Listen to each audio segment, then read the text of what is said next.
Всем привет, вы на канале Польза.нет, меня зовут Саня, и здесь только быстрые обзоры и долгие стримы. Разыгрываю 5 Mi Band 6 серии ежемесячно за лайк, подписку и комментарий к любому видео. А сегодня я расскажу вам о двух великолепных вещах. Две вещи — это iPad прошлый и Xiaomi Mi Pad 2021 года. В чем их особенность? У той и у другой модели есть комплектные чехлы с клавиатурой. У той и у другой модели разных производителей я считаю, что все стоит космос. Плюс есть еще помимо этого Apple Pencil, и у Xiaomi карандаш тоже для рисования имеется. Собрались мы с вами по двум причинам. Причина номер первая. Я бы хотел сказать, что если у вас есть много денег, я не вижу смысла тратить их на планшет плюс клавиатуру у iPad. Почему? Потому что это все дело стоит дороже сотки. Достаточно купить ноутбук. Притом можно его купить будет прошлый на M1, и это будет просто монстр. То, что он будет иметь возможность делать, не сможет делать планшет.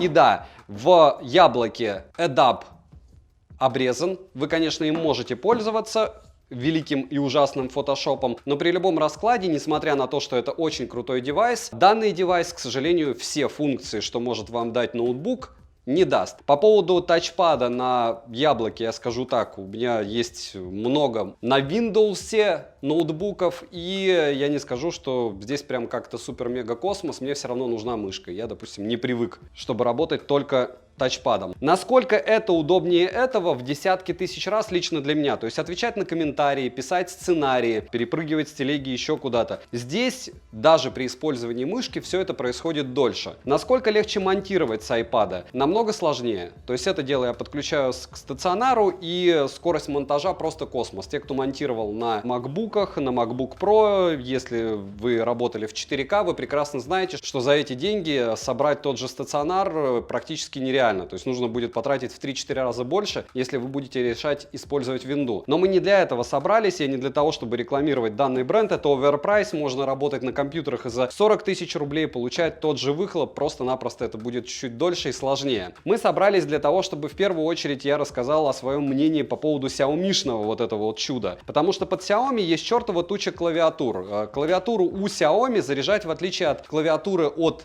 Яблоко, необходимости нет никакой. По поводу клавиатуры подсветки нет. В китайских вариантах данной клавы подсветка есть. В китайских вариантах клавиатуры есть еще и русские буквы, которые мне не нужны. И хочу отметить, что на iPad у меня тоже нет русских букв, хотя можно купить в России уже с русскими буквами. По поводу удобства печати. В принципе, удобно, но здесь мы имеем возможность менять угол, как нам удобно. Здесь этого нет. То есть максимум одно положение. Я хочу отметить такой факт. Если у вас есть 20 тысяч рублей, вы купили этот бедный Mi Pad, и он у вас не русской версии. Русская версия, кстати, с карандашом на данный момент подглючивает. То есть может не показывать заряд, может быть проблема с работой, подвисание, необходимость перезагрузить. Вы можете это великолепным образом прочитать на любом форуме. Так вот, если у вас есть 20 тысяч, вы докидываете еще 8 тысяч на клавиатуру, и еще 8 тысяч вы кидаете на этот бедный карандаш, лучше всего купить ноутбук за 20 и к нему докупить графический планшет за десятку, пусть даже убогий. Эффекта будет больше, он будет лучше, и это, к сожалению, рядом не валялось с любым iPad'ом, который поддерживает Apple Pencil 2. Опять же, если вы посмотрите не рекламные сотни обзоров, вы великолепным образом сможете об этом узнать, что люди, которые реально работают, зарабатывают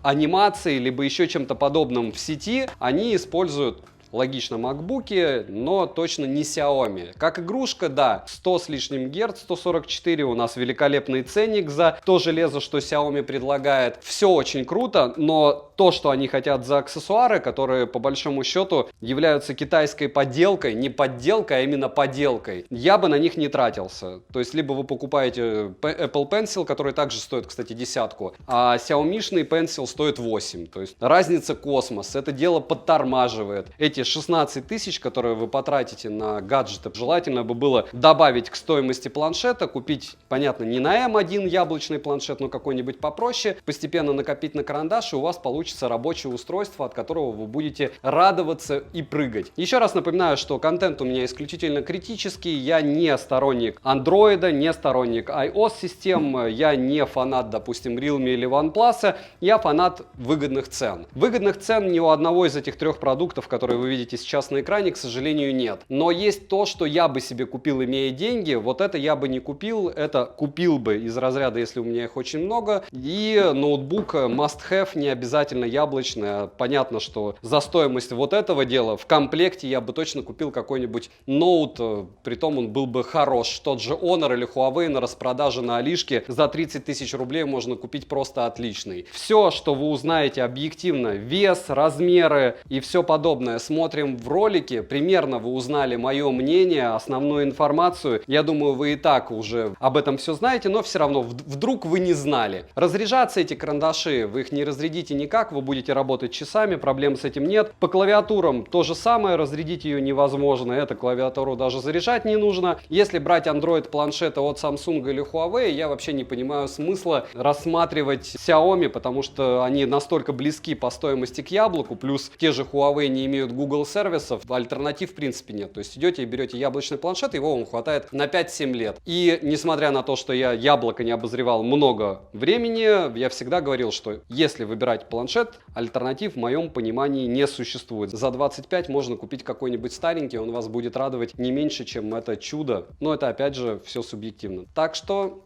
смотрим. В комплектации Apple Pencil идет только сам девайс и руководство по эксплуатации. В комплектации Xiaomi Smart Pen идет устройство, наконечник стилуса и краткое руководство. Отличий по комплектации мало, и в основном это только в самой реализации поставки. Размеры Apple Pencil составляют 166 мм в длину и 8,6 мм в диаметре, а вес равен всего 18 граммов. Габариты Xiaomi Smart Pen равны 152 мм в длину и 8,4 мм в диаметре, а весит девайс 12,2 грамма. Оба устройства можно примагничивать с боковой части планшетов для подпитки, зарядки и первичного подключения. В частности, при подсоединении к планшетам у двух устройств сразу появляется шторка с информацией о заряде, что весьма удобно. Но напоминаю, что у Smart Pen от Xiaomi с российской прошивкой такого нет. На удивление, магниты у Xiaomi удерживают перо лучше, чем у iPad. Xiaomi Smart Pen имеет частоту дискретизации в 240 Гц, чувствительность к давлению на стандартные 4096 уровней, наконечник мягкий, сменный, изготовлен из термоэластопласта. И в отличие от Apple Pencil, у Xiaomi Smart Pen имеется две физические кнопки из коробки и доступны функции перехода в заметки и снимок экрана. У Apple Pencil можно тапать практически по всей поверхности пера, и это в разы удобнее, так как вам не приходится нащупывать конкретные назначенные кнопки. Тактильный материал Apple Pencil приятнее, и так как данный девайс более увесистый и в руке ощущается гораздо тяжелее, лично для меня работать с ним куда проще. Особенно проще, наверное, тем, кто работал с графическими планшетами, потому что там ручки и тяжелее, и массивнее в раза 4, чем ручки у Xiaomi и у Яблока. Плюс в данном случае у Xiaomi Smart Pen слишком он легкий, но на вкус и цвет все фломастеры, конечно, разные, хотя слишком легкие это тоже всегда плохо. Из-за более качественных материалов и самого дизайна Apple Pencil создает ощущение, что и сборка реализована лучше, чем у Xiaomi Smart Pen, хотя на деле она такая же неплохая у Xiaomi-тов. Размеры наконечника у двух устройств отличаются, так как у Xiaomi Smart Pen он равен 4 мм, а у Apple Pencil 8,8 мм. Во время рисования с помощью двух разных устройств заметна разница в задержке отклика и проигрывает в данном случае притом конкретно Xiaomi Smart Pen. Но в любом случае для профессиональной работы с любым видом дизайна или отрисовкой подойдет исключительно продукция Apple. Это уже давно всем известно. Понятно, что если вы начинающий и объемы у вас не такие большие, либо вы никогда не пробовали яблоко, вам и Xiaomi зайдет. Теперь к клавиатурам. Комплектация девайса Xiaomi Pad не богатая, а именно исключительно покупаемые устройства и руководство пользователя, так как больше в принципе ничего и не нужно, потому что питается клавиатура через контакты от планшета. В продаже имеется целых 3 варианта цвета: зеленый, черный и белый. Я купил зеленый. Клавиатура Magic Keyboard от iPad Pro заряжается отдельно обычным кабелем USB Type-C, но тем не менее кабель для зарядки в комплекте не идет. Помимо самой клавиатуры только руководство пользователя внутри и инструкция. Все измерения габаритов Xiaomi Mi Pad и Magic Keyboard вы видите на экране. Вес Magic Keyboard без планшета составляет 610 граммов, а с планшетом Apple iPad Pro 2021 года 1 килограмм 82 грамма, что, согласитесь, вообще немало. Клавиатура Xiaomi Pad без планшета весит 369 граммов, с планшетом Xiaomi Pad 5 883 грамма. Обзоры на эти планшеты вы, кстати, можете посмотреть по ссылке в правом верхнем углу. И хоть по весу Xiaomi выигрывает у Apple, все же функционал у яблочной продукции за свой вес однозначно оправдывает. У клавиатуры от Apple есть возможность регулировать угол наклона для более комфортной подстройки под себя, когда у клавиатуры от Xiaomi есть лишь одно стабильное положение, и в любом другом зафиксировать девайс невозможно. Качество материалов также отличается по тактильным ощущениям. У Apple напоминает Soft Touch, и в целом выглядит она более премиальной. Также клавиатура Apple оснащена трекпадом, который поддерживает жесты мультитач, и курсор iPad OS, что тоже очень удобно и сейчас для меня уже незаменимая вещь. Хотя у Xiaomi-тов есть подобные клавы, они китайские, они не оригинальные, у них тоже есть и трекпады, и подсветка, и чего только нет за 2000 рублей. Но вы понимаете, как все это выглядит вживую, правда? Поэтому я такие клавы не заказывал. Автоматическая блокировка при закрытии книжки клавиатуры есть в обоих случаях, но клавиатуру от Apple можно просто закрыть, как любой ноутбук. А у Xiaomi нужно воспроизвести несколько манипуляций, а именно приподнять планшет, чтобы отсоединить от контактов и аккуратно сложить, так как никаких доводчиков там, разумеется, нет. Клавиатура от Xiaomi имеет ход клавиш в 1,2 мм, а от Apple 1 мм. Клавиши с большим сопротивлением нажимаются на клавиатуры у Magic Keyboard, что дает дополнительное тактильное ощущение качества. Проще говоря, с яблоком приятнее работать. К сожалению, у клавиатуры Xiaomi, в отличие от Apple, нет русской раскладки непосредственно на самом устройстве. В продаже я не видел. Но имеется управление комбинациями клавиш, но они нестандартные. Поэтому нужно будет изучить и приловчиться, либо в специализированном приложении переназначенные клавиши настроить под себя. Но если вы хотите приобрести клавиатуру Xiaomi и сомневаетесь только из-за отсутствия русской раскладки, советую вам просто сразу же заказать наклейки с русскими буквами, либо второй вариант, вы просто заказываете гравировку, пусть она и дорого стоит, но за 1000 рублей у вас появится ваш русский язык. Мне он в принципе не нужен на клаве, я и так расположение знаю. Резюмировать я хочу одно, что Xiaomi-ты сделали отличный планшет, довольно дешевый, в китайской версии за 20 с копейками можно было его купить. Русскую версию, если вы покупаете за 1023, ну и черт с ним, тоже неплохо. Но если вы магическим образом докупаете потом клавиатуру и карандаш, за эти деньги, еще раз повторяюсь, можно купить ноутбук. Все ссылки на покупки данных девайсов вместе с аксессуарами, где я что покупал, обязательно будут в описании. Клавиатура от Яблока стоила 27 тысяч, реально может купить за 23-25 на Тмоле, но это редко. И однозначно клавиатура по цене ноутбука это такое себе. То есть понятно, что это вещи для супер богатых. Если вы занимаетесь графическим дизайном, опять же, вам необходим просто любой iPad, более-менее приличный, который поддерживает Apple Pencil 2. Не обязательно прошку, не обязательно на M1, никаких пленок вам не надо. И по отзывам, еще раз повторяюсь, Яблоко вещь, конечно, потому что у меня были графические планшеты, ну, такое себе. Не забываем подписываться на канал, пишите, интересны ли вам такие странные темы. Надеюсь, вам это дело каким-то образом помогло решиться. Еще раз повторяю, что